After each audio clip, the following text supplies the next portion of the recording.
various mental illnesses, and the holy grail of medicine, a cancer cure. We feel that these cannabinoids give us an opportunity to study their functions, and see how we can exploit them, how we can manipulate these cannabinoids and the receptors to find cures for a large number of diseases currently in which there is particularly no cure. As an immunologist, Dr. Niagara Cotty and his researchers at the University of South Carolina are exploring the impact cannabinoids and the CB2 receptors have on the human immune system. Both U.S. reports on marijuana found the cannabinoids do suppress the immune system, and previously this was seen as a concern.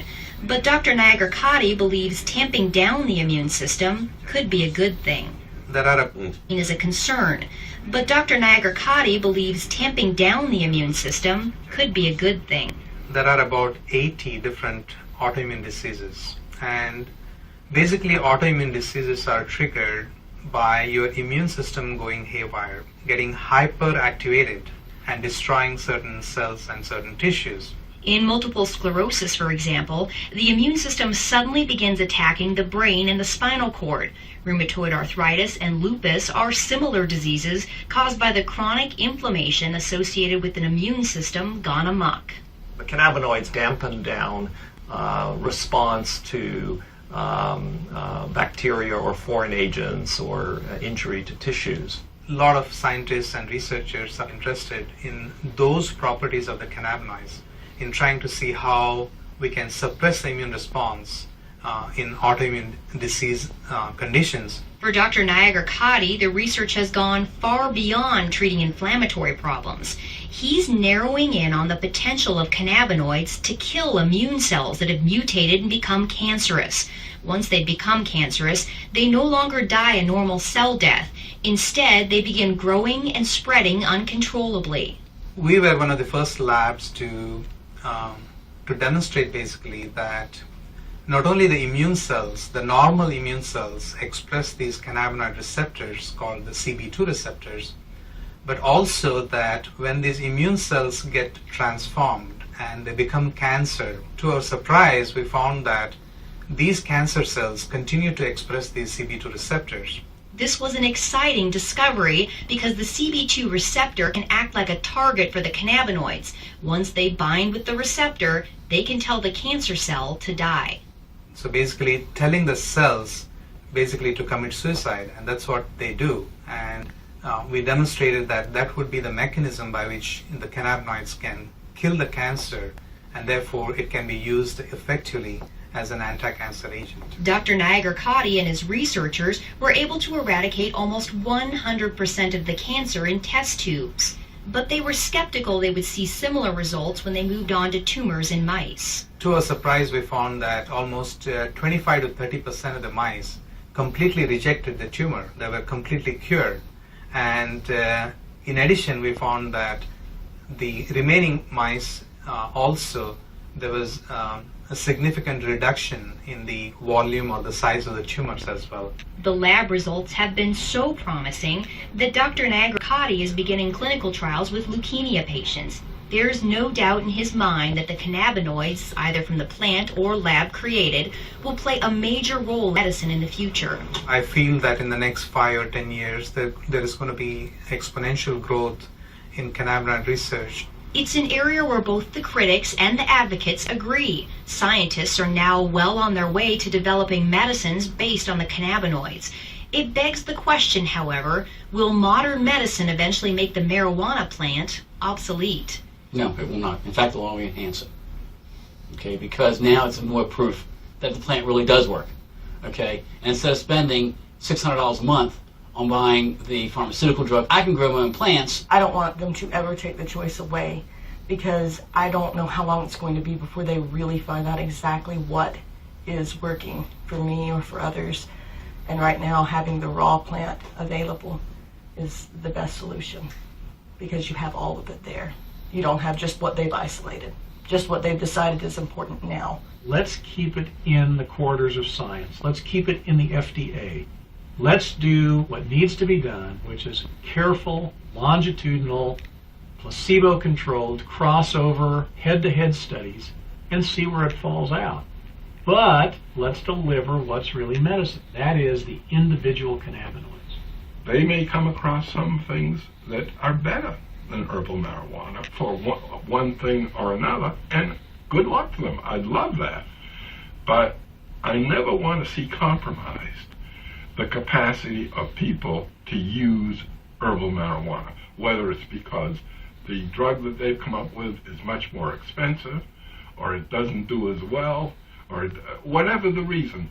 That people should always have herbal marijuana available to them without any constraints from the law. Patients say for now the question is irrelevant. Science has not yet given them the opportunity to choose between an effective pill or the plant. This is something where I have no other medical alternative to treat this condition. I have exhausted all of modern medicine's alternatives, and they have really screwed my body up. She says cannabis has allowed her to hold down 2 jobs and make plans to go back to school and finish those last credits. There is so much promise now where there was none before. Without the 10 to 12 cannabis cigarettes a day, I would not be working. I most likely would be on disability. I'd be homebound, and I'd be a drain on society versus a productive member of society. The federal program that allows Irvin Rosenfeld to legally use marijuana for chronic pain was shut down in 1992.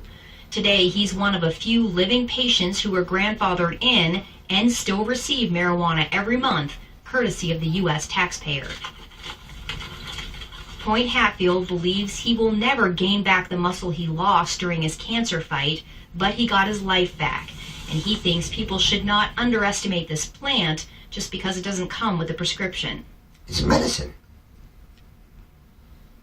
It's medicine just like aspirin is, or Zoloft, Ativan. It's a medicine. Marijuana is here to stay. It is certainly here to stay as a medicine. Dr. Grinspoon says the social stigma surrounding marijuana has damaged the medical research for too long. Today, he's on the advisory board for the marijuana advocacy group NORML, because he believes the only way marijuana will reach its true medical potential is if it's fully legalized. He's felt this way since the 70s, when he predicted the medical promise of cannabis would lead to a repeal of the prohibition in less than a decade. For years, I waited for my prophecy to come true, and I despaired that I would never see it in my lifetime. And I'm 82 and I have cancer now, so I'm not sure I will, but at least I'm seeing, this boat was dead in the water for all the years I was running around testifying and so forth. Nothing. And now, since medical marijuana, wow, are we making progress. Well, you're going straight to the heart of the issue, which really is the medical excuse movement is a means to get the camel's nose under the tent. The folks that are pushing the medical excuse movement really come from the medical legalization movement. I think it's not helpful to brand people's motivations. It may be the case that there are some people out there who really are trying to legalize marijuana under the cloak of medicine. I don't happen to be one of them. I'm more interested in seeing if there is a medical indication here, and if there is, I think it is a social responsibility to provide that for people who are suffering. The scientists are not here to make policy decisions, but our goal is to find out the truth. To that end, the American Medical Association and the American College of Physicians have taken positions that marijuana should be moved off of Schedule I to make research on the cannabinoids easier.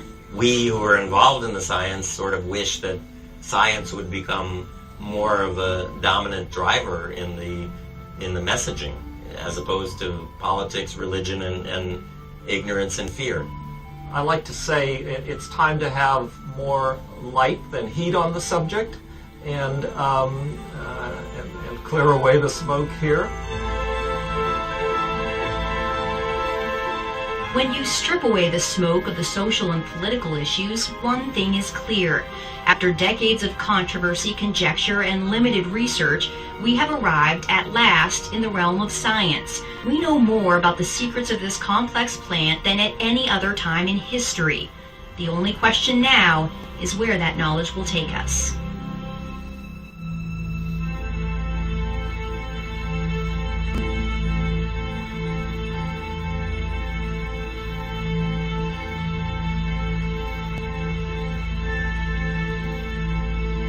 Support for this program was made possible by the Friends of Montana PBS and the University